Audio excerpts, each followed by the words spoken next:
নাগাদ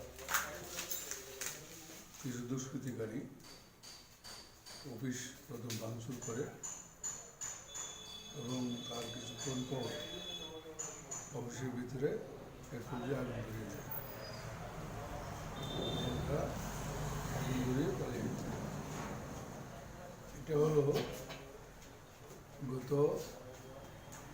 5টা রাজ্যের যে বিধানসভা নির্বাচন, সেই নির্বাচনে শাসক গোষ্ঠীর এই যে ভরাডুবি বিপর্যয়, তাতে হতাশাগ্রস্ত হয়ে এরা গতকাল আমাদের এই অফিস ভাঙচুর করেছে।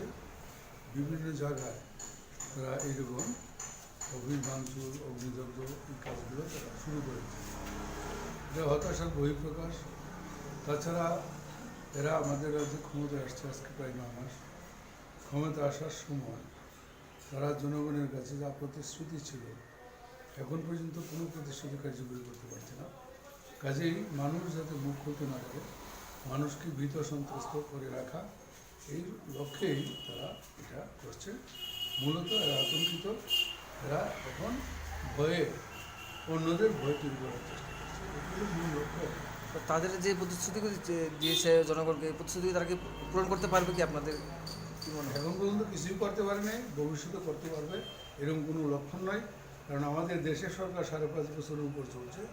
এরাও এই সমস্ত প্রতিশ্রুতি যে ক্ষমতা আসছিলেন, আজকে তাদের রাজত্বে কৃষক, শ্রমিক, বেকার, যুবক, বেকার সবচেয়ে বেশি আক্রান্ত, যার ফলশ্রুতিতে এই যে নির্বাচন, তার প্রতিফলন সীমার মধ্যে